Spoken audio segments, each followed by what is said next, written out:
Bonjour à tous et très bonne fête de Pâques. La rédaction de KTO aujourd'hui vous propose de retrouver le traditionnel entretien du président de la conférence des évêques de France, l'entretien de Pâques. Nous sommes avec Monseigneur Georges Pontier. Bonjour. Merci beaucoup de nous accueillir ici à Marseille, à l'Archevêché. Il faut dire qu'on a une vue superbe. L'Archevêché surplombe la ville et puis on est sous le regard de la Bonne Mère juste derrière nous. Monseigneur Pontier, vous avez été réélu président de la conférence pour un deuxième mandat par vos frères évêques. C'était il y a à peine une semaine.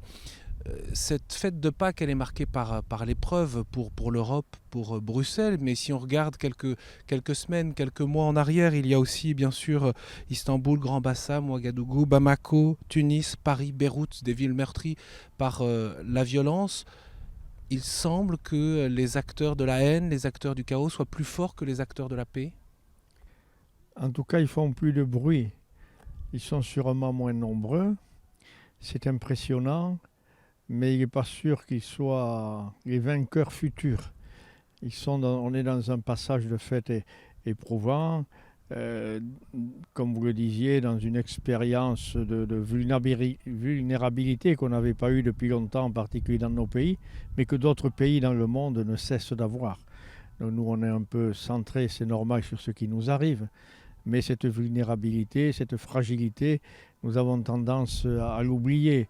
Et nous pensons qu'avec nos forces humaines, peut-être on arriverait à résoudre tous les problèmes qui peuvent se poser sur la planète et jusqu'à la fin des temps. Et puis il n'en est pas ainsi.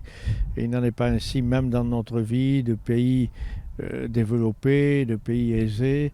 Et dans ces pays-là, ben voilà que la violence intervient et nous ramène à cette réalité des fragilités humaines, des fragilités de nos sociétés. Et quand on se laisse aller, eh bien on est rattrapé parfois par l'aigreur, la révolte, la violence. Et tout ça nous donne ces événements douloureux que vous rappelez à l'instant, en particulier ceux qui viennent de se passer à, à Bruxelles ces jours-ci. Quel est votre message à ceux justement qui ont peur, mais aussi à ceux qui sont meurtris, qui sont blessés, qui Mon- sont concernés? le message, il va d'abord aux victimes et à leurs familles. C'est des drames. Hier soir, j'étais avec les gens de l'accident d'avion qui a eu lieu près de Marseille, qui a eu lieu il y a un an. Et la blessure demeure. Elle sera là toujours dans leur vie et dans leur cœur. On ne perd pas un proche comme ça sans que ça disparaisse. Mais peut-être que le message, je reprends ce que je viens de dire, c'est sur la vulnérabilité. L'être humain est rapidement orgueilleux. Il croit qu'avec des moyens matériels, il va pouvoir tout dominer, il va pouvoir tout faire comme il veut. Et puis, notre orgueil et notre égoïsme font que nous bâtissons parfois des scénarios qui font perdre la confiance à d'autres. Et ces autres se révoltent. Je ne veux pas excuser. Parce qu'ils sont inexcusables, les auteurs de ces crimes venant de la bulle Daesh, même si on ne sait jamais si c'est exactement elle ou pas elle. Mais enfin, cette bulle de révolte dans le style de Daesh, ils sont inexcusables. Donc là, il ne faut pas chercher à les excuser. Mais on est dans une situation qui produit ces gens-là, et c'est très triste. Et il faut toujours se demander quelle part de responsabilité on peut avoir dans ces événements. Il faut se remettre en question? Ah oui, il faut se remettre en question. Il faut se remettre en question. Et nous avons les ressources pour gagner. Et parce que ces ressources, chaque fois qu'il y a une épreuve, elles réapparaissent. Elles s'appellent la solidarité, elles s'appellent la fraternité, elles s'appellent le courage, elles s'appellent la réflexion, elles s'appellent euh, la reprise en main un petit peu de nos manières de vivre et de construire nos sociétés. Voilà. C'est, je pense, une leçon de fond, celle-là, qu'il nous faut garder. Et se rappeler que nous sommes fragiles et qu'il n'y aura jamais un instant de la société, de la vie en société qui sera éternel. On a vécu des décennies sans guerre dans notre Europe et on pensait ne pas reconnaître la violence comme on vient de la connaître. Et nous est ramené là ce qui revenait malheureusement régulièrement dans l'histoire jusqu'à la construction de l'Europe, dans notre Europe. Revenait cette présence du risque. Et là, aujourd'hui, on a ce type de risque que nous n'avions plus englobé qui pouvait nous arriver. Vous avez parlé d'actes sataniques de Daesh. Oui, oui, c'est satanique. Pourquoi? Parce que si je le prends dans notre foi chrétienne, le Satan, c'est celui qui se régale de diviser. C'est celui qui se régale de déconstruire ce que l'Esprit de Dieu construit, le projet de Dieu, et de diviser à l'intérieur de chacun de nous, et puis entre nous, cette construction de nous-mêmes, cette humanisation et cette fraternité. Et c'est vraiment satanique. Ça n'a pas d'autre logique que de détruire. On ne voit pas d'autre plan que de tuer, que d'être pour la mort. Et ça c'est vraiment C'est le satanique. pouvoir, l'influence, il y a une idéologie aussi réelle derrière. Hein. Il y a une idéologie, mais c'est une idéologie mortifère et satanique. C'est l'idéologie, comme vous le disiez, du pouvoir, de la division, de l'illusion, faire croire à des gens qu'ils vont plaire à Dieu parce qu'ils vont sacrifier leur vie, parce qu'ils vont faire tirer des bombes au milieu d'une foule et qu'ils vont tuer les autres qui sont mauvais alors qu'eux, ils sont bons. Ça pose la question de l'instrumentalisation du nom de Dieu. Hein. Il y a l'instrumentalisation du nom de Dieu, bien sûr. Ça ajoute à la gravité. Et c'est un instrument aussi de facilité pour séduire des êtres humains qui n'ont pas connu de réussite, qui n'ont pas connu de valorisation et qui la trouvent, à qui on leur fait trouver là-dedans. Très concrètement, ça pose des questions aussi face au radicalisme musulman, au fondamentalisme. Là, on a la ville de Marseille sous les yeux. On sait aussi que parfois, dans certains quartiers, il y a ces tentations, il y a ces influences. Comment concrètement les combattre? Est-ce que c'est votre préoccupation, c'est votre souci? Je pense que les combattre, c'est un mot difficile, les combattre. Les combattre, c'est un mot difficile. Hein, parce que quelles sont nos armes? Pour combattre, il faut des armes. Et nos armes ne sont pas les mêmes, quoi. Les armes qui peuvent gagner la radicalisation, c'est les armes de l'estime, c'est les armes de l'éducation, c'est les armes du travail, c'est les armes de la famille, c'est les armes de tout ce qui nous fait tenir dans la vie. C'est cela qui empêchera la radicalisation quand des jeunes de nos quartiers difficiles, mais il faut rendre hommage à ces quartiers difficiles, parce que ce qui est difficile souvent, ce n'est pas la vie ensemble, parce qu'il y a beaucoup de solidarité, mais c'est le manque de travail essentiellement. Essentiellement, quand vous avez 40% des jeunes qui n'ont pas de travail, ça va à une catastrophe. Donc on a des problèmes qui relèvent du politique, entre guillemets, de l'économique pour développer, et puis de l'éducatif. Et puis il y a sûrement un travail, et que font d'ailleurs, qu'ont commencé à faire le monde de l'islam pour regarder à l'intérieur de leur famille comment on peut puiser dans l'islam de tels enseignements et de telles images qu'on peut donner comme réussite. Là, on voit bien que les gens de l'islam sont un grand travail là-dessus, dans notre pays en particulier, mais j'espère en Europe et ailleurs, pour donner le meilleur de l'islam, et prendre les outils pour réguler les paroles qui sont prises en son nom dans nos pays. C'est de la responsabilité de l'islam seulement?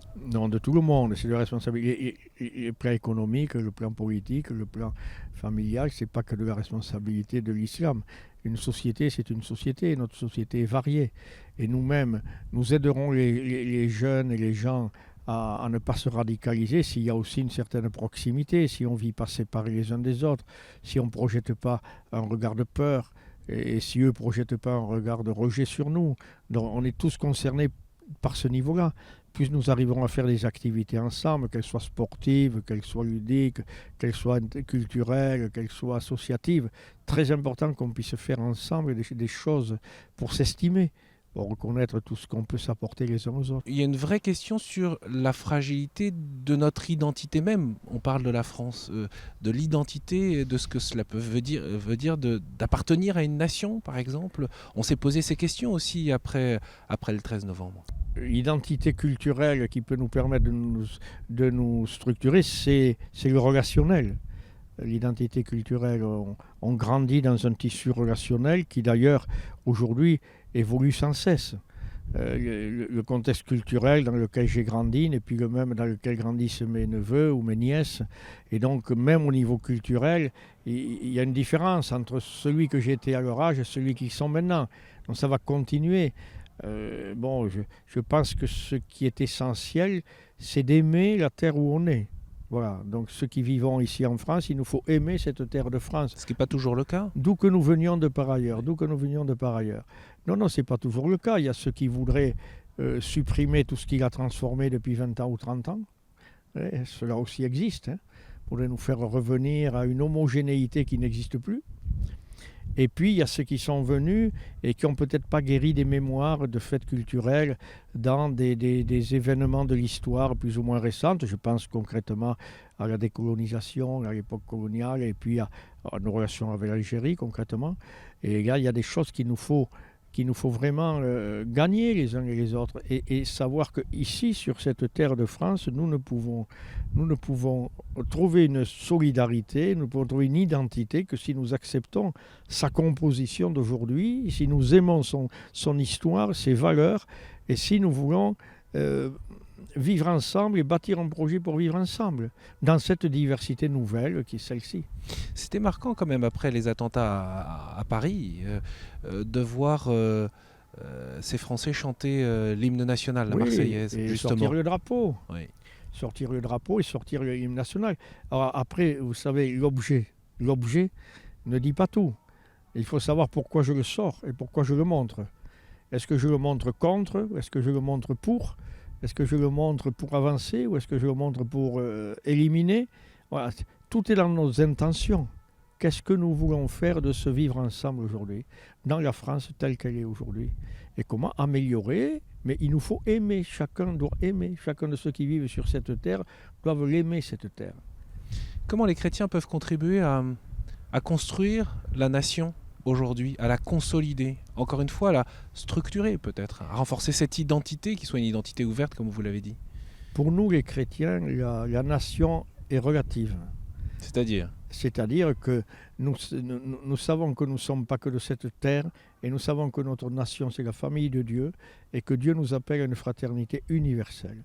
Donc dans notre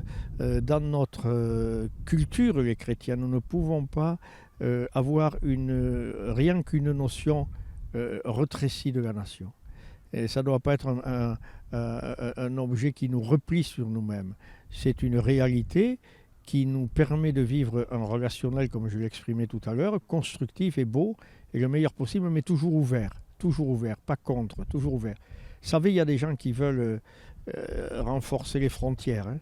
Mais je ne sais pas si vous avez remarqué que quand ils disent de renforcer les frontières, ça veut dire qu'eux, ils peuvent en sortir chaque fois qu'ils peuvent, mais que c'est surtout important pour empêcher de rentrer. Voilà, il y a des gens qui sont pour les frontières, pour les autres, hein. Mais pour eux, qu'ils aient la liberté de sortir et de rentrer, de sortir et de rentrer, de sortir et de rentrer. Donc, je crois qu'il y a des notions comme ça qui nous permettent de réaliser où on en est, qu'est-ce qu'on veut, qu'est-ce qu'on cherche. Face à ce phénomène de migration sans précédent pour l'Europe, mais aussi d'ailleurs plus largement dans le monde, on voit bien que ça ne concerne pas seulement l'Europe. Il y a eu cet accord entre l'Union européenne et la Turquie très récemment, hein, pour permettre en quelque sorte de réguler ou de canaliser ce flux de migrants, l'accueil par l'Union européenne de migrants syriens et l'accueil, j'allais dire, en retour par la Turquie de personnes entrées illégalement en Union européenne ou qui n'obtiennent pas le statut de réfugiés. Vous en pensez quoi? Je pense que je ne connais pas assez cet accord pour pouvoir en parler avec sérieux, parce que je ne l'ai pas travaillé, je ne l'ai pas regardé de près. Deux, en l'entendant comme je l'ai entendu, ça m'a choqué. Parce que pourquoi je vais vous dire? Parce que j'ai eu l'impression qu'on ne prenait pas les personnes pour des personnes, mais qu'on prenait des personnes en fonction de nous et pas en fonction d'elles. Et qu'on regardait les risques que nous courions et non pas les risques qu'eux, ils courent dans leur pays. Parce que quand même, s'ils quittent leur pays, c'est qu'on ne peut plus y vivre. Et nous, ça nous est absolument égal. L'important, c'est qu'ils ne viennent pas chez nous. Et donc ça me paraît choquant. Ensuite, quand j'ai vu les 6 milliards d'euros donnés à la Turquie pour qu'ils puissent faire ce va-et-vient pour notre confort à nous, Européens, qui ne sommes pas les pays les plus touchés par les flux migratoires, loin de là, c'est les pays africains, c'est les pays du Moyen-Orient. Quand on pense à ce que vivent la Jordanie ou le Liban, au niveau des migrations liées à ces événements, on devrait être plus modeste quand même dans nos propos et plus audacieux dans nos décisions et dans nos organisations. Donc j'avoue que j'y retrouve pas la grandeur de l'Europe si on revient à nos valeurs ou aux valeurs des nations que vous disiez tout à l'heure. Je trouve que c'est pas un beau message que nous envoyons sur la grandeur de nos démocraties et la grandeur des droits de l'homme et la grandeur de toutes les valeurs que nous alignons chaque fois, parce qu'elles sont très repliées sur nous-mêmes finalement. Les droits de l'homme, ça va finir par être les droits de l'Européen et les droits ou les droits des Américains du Nord, enfin des nations riches. Donc il y a des choses qui peuvent pas être acceptées par ces peuples qui voient nos actes, qui voient nos décisions. Alors je comprends que pour les dirigeants, ça soit quelque chose de très compliqué. C'est pour ça que je vous dis modestement, je ne connais pas assez cet accord pour en parler avec sérieux. Mais vu trop superficiellement et rapidement, il y a quelque chose d'insatisfaisant, vraiment d'insatisfaisant. Mais est-ce que par exemple, de votre point de vue, qui évidemment passe d'abord celui ni de l'économiste, ni du politique, ni même du juriste, mais qui est du point de vue de l'évêque, du pasteur, la France, pour vous, a-t-elle la capacité d'accueillir davantage aujourd'hui? Oui, oui, elle a la capacité d'accueillir davantage, oui, parce qu'elle a toujours grandi en accueillant et elle n'accueille pas tellement. Quand vous regardez le nombre de gens qui sont en France, ça ne fait pas beaucoup. Je crois qu'on a promis d'accueillir 30 000 personnes, c'est un par commune. Un par commune en France, vous vous rendez compte? Ça ne fait pas quand même un drame. Bon, ça, je vois. Et pourtant, ce n'est pas la perception forcément qu'en ont les Français. Non, parce que notre tête, elle est habitée de peur, elle est habitée de drame. Là où on a raté les choses, si je peux dire ainsi trop vite, c'est le développement des peuples. On a fait notre développement un petit peu parfois sur le dos des autres et on n'a pas contribué assez au développement de tous les peuples d'une manière la moins inégale possible, si bien que c'est devenu insoutenable de vivre dans certains pays. Et sûrement que la solution réaliste et profonde, c'est de travailler au développement des peuples pour que les gens qui migrent ne le fassent que par choix personnel et non pas parce qu'on ne peut plus vivre dans son propre pays. Et pour le coup, l'Église a beaucoup réfléchi sur ce sujet. Et ça, depuis des sujet-là. décennies, on dit, on redit, on redit ça. Et pas que l'Église, mais aussi les organisations internationales, mais aussi tous ceux qui réfléchissent au problème du tiers-monde depuis des décennies. Les 1% qu'on devait verser, on ne les a jamais versés. Les pays riches ne les ont jamais versés. On a été un des plus généreux, je crois, avec 0,20% de notre PIB. Donc c'est là que je dis, il y a des fois des actes qu'on a posés et qui peuvent nous retomber dessus quelques décennies plus tard, parce qu'on n'a pas bâti un monde suffisamment où les richesses étaient suffisamment partagées. Alors, on peut accuser un manque de volonté politique, mais en fait ça concerne aussi chaque individu, chaque citoyen. Bien sûr, ça concerne chaque individu. Et puis le pouvoir politique n'a pas senti que les électeurs avaient cette volonté profonde, et souvent le pouvoir politique doit imposer des vues qui dépassent les intérêts individuels qui se transmettent par un bulletin de vote dans une urne. Alors une fois que le diagnostic est posé, vous nous en parlez, vous dites clairement les choses. Qu'est-ce qui peut faire en sorte que la situation change? Je pense qu'il faut retrouver une profondeur éthique, sûrement, une profondeur éthique qui fait qu'on a le souci du bien commun et de la totalité de l'humanité beaucoup plus présent à l'esprit, en se rendant compte que c'est quand on respecte ces valeurs-là qu'on peut globalement progresser ensemble, sinon c'est la division, l'opposition et les guerres. Voilà. Après, c'est là où il y a un véritable défi éducatif. Oui, nous, chrétiens, nous avons des ressources énormes et pourtant nous ne sommes pas assez moteurs. On a nos lourdeurs, nous aussi, les chrétiens. Nous sommes pris dans le matérialisme, nous sommes pris dans le court terme, nous sommes pris dans nos intérêts particuliers. Voilà, nous n'avons pas les pratiques qui correspondent à notre foi. C'est un regard assez dur de la part du président de la conférence épiscopale sur les chrétiens de notre pays. Comment ? Je dis c'est un regard assez dur sur les chrétiens de notre pays. Je parle globalement parce que je peux vous parler pendant des heures, y compris sur Marseille, du travail des chrétiens et de beaucoup de tissus associatifs. Quand vous m'avez parlé des quartiers pauvres tout à l'heure, des quartiers nord d'une manière un petit peu critique, comme de loin. Moi, je peux vous parler des quartiers nord de près et vous dire toute la belle richesse qu'il y a dans les quartiers nord. C'est pas vrai, la volonté des hommes sur le terrain, à ras le sol, est plutôt positive. C'est pas parce qu'il y a quelques réseaux de drogue qui se font la guerre, c'est-à-dire 0, je sais pas combien d'habitants, que tout le reste n'est pas beau d'une belle solidarité humaine. Mais pas beau. Mais ce peuple-là qui est solidaire et qui est humble et petit ne tient pas les leviers. Il ne tient pas les leviers. Non, Je pense qu'il faudrait beaucoup plus de chrétiens, au sens fort du mot, engagés en politique. Ça, je le pense profondément. Et qu'ils fassent une politique inspirée aussi des valeurs de l'enseignement social de l'Église. Ça, je le pense profondément.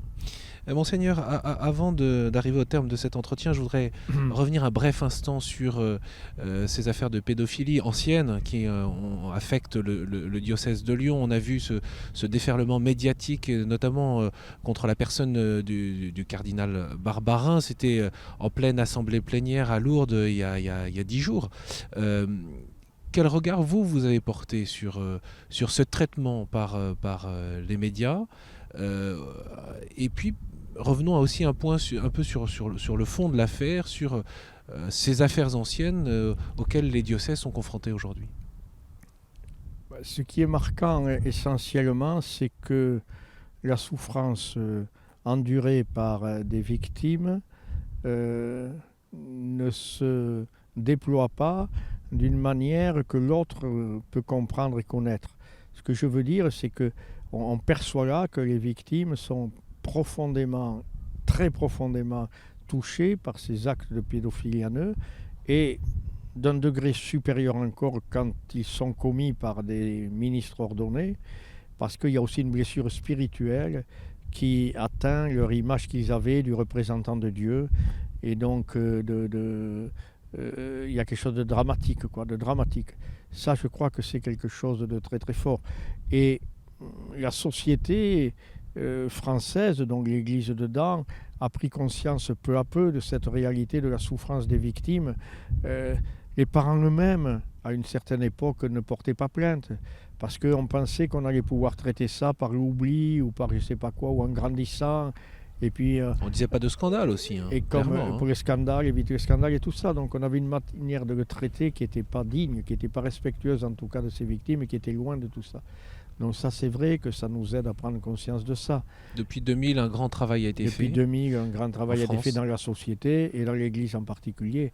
Nous-mêmes, nous avons fait un gros pas en avant depuis l'an 2000, oui, tout à fait. Concrètement, le Conseil permanent de la conférence épiscopale va travailler en avril sur cette question, reprendre les questions nouvelles ? Il va continuer à travailler sur ces questions comme il le fait depuis l'an 2000. Quelles dispositions vous espérez, vous attendez ou vous considérez qui soient nécessaires aujourd'hui sur cette question ? C'est ce que nous allons étudier mi-avril, et après je pourrai vous dire ce qu'on a retenu. Mais on voit bien qu'il y a des choses, pas tellement sur le diagnostic, parce que maintenant le diagnostic il est connu, il est fait, mais plutôt sur des outils meilleurs d'écoute des victimes, des outils meilleurs de formation, de soutien, d'environnement, des choses comme ça. Monseigneur, dans ce contexte, on a brossé différentes questions d'actualité qui sont pénibles, qui sont lourdes, qui sont graves. Au fond, en ce jour de Pâques, comment être témoin de la résurrection et peut-être pouvoir vivre aussi la joie comme l'ont vécu les premiers témoins de la résurrection, comme le rapporte la parole de Dieu aujourd'hui ? Oui, les témoins des premiers jours ont vécu la joie parce qu'ils avaient vécu le drame. Et c'est une joie d'autant plus forte qu'elle suivait un désespoir et un découragement. Et finalement, le message de Pâques est de nous dire qu'il n'y a pas un mur. L'horizon, ce n'est pas un mur sur lequel nous allons tous cogner, et cogner encore plus fort, et plus fort encore la fois suivante. Non, non. L'horizon est habité par l'Esprit de Dieu, l'horizon est habité par Dieu. Dieu est venu par le Christ insuffler dans ce monde une puissance de vie et d'amour qui triomphe et qui triomphera. Qui triomphe et qui triomphera en chacun de nous et pour l'histoire du monde. Et que nous allons vers le meilleur. Nous n'allons pas vers le pire. Nous allons vers le meilleur. Et ce meilleur, il nous est aussi confié par la qualité justement de vie que nous pouvons avoir individuellement et de société à société, les uns entre les autres. Nous sommes confiés les uns aux autres. Et que faisons-nous de l'autre ? Que fais-tu de ton frère ? On en revient à cette question. Mais le grand message de Pâques, c'est que la vie ne finit pas sur la mort, la vie ne finit pas sur le péché. Le Christ est venu par son amour donner la réponse de Dieu. La réponse de Dieu, c'est jamais une réponse violente, c'est jamais une réponse qui écrase, c'est jamais une réponse qui domine. C'est une réponse qui vient par le bas rejoindre ceux qui souffrent et les prendre par la main et les aider à traverser et à sortir du tombeau et à reprendre leur vie et à continuer jusqu'au jour où pour chacun de nous, puis pour l'humanité à la fin des temps, nous serons repris après toute cette dramaturgie douloureuse parfois, mais qui n'est pas sans espérance pour nous chrétiens à cause du Christ. Monseigneur, je vous propose en quelques mots de finir peut-être par vos vœux de Pâques à l'ensemble de ceux qui ont pu suivre cet entretien. Mes vœux de Pâques, c'est l'espérance. C'est l'espérance et la fraternité, mes vœux de Pâques. L'espérance, c'est parce que vraiment nous croyons en cette résurrection du Christ, en cette victoire sur la mort et le péché. Mes vœux de Pâques parce que nous ne sommes pas seuls, qui est venu habiter en notre histoire le Christ, et que là, il y a un potentiel de confiance qui est inimaginable, de voir comment le Dieu le Tout-Puissant a pu venir se faire si humble, si petit, connaître la mort, prendre notre chair pour connaître la mort et nous libérer de cette mort. Voilà, et puis, du coup, après, c'est notre fraternité qui dit le sérieux de notre foi. C'est notre engagement pour les autres qui dit le sérieux de notre foi. Donc, je souhaite aux auditeurs, je souhaite qu'ils retrouvent la paix dans cette contemplation du Christ vivant, ressuscité, qu'ils retrouvent la paix, et puis qu'ils s'engagent sur des chemins de fraternité, de dialogue. Merci beaucoup, Monseigneur Pontier, de nous avoir accordé cet entretien de Pâques. Je rappelle que nous sommes ici à Marseille, dans votre ville dont vous êtes l'archevêque, ici à l'archevêché sous le regard de la Bonne Mère. Je peux signaler d'ailleurs que dans le cadre de cette année sainte de la miséricorde, vous avez bien sûr ouvert la porte de la miséricorde de cette basilique ici qui est derrière nous, et bien sûr tous ceux qui le souhaitent peuvent venir en pèlerinage tout au long de cette année sainte. Encore merci beaucoup, Monseigneur Pontier, et encore bonne fête de Pâques. Merci et bonne fête de Pâques. Vous pouvez bien sûr retrouver cet entretien sur le site internet de KTO. Bonne fête de Pâques à tous.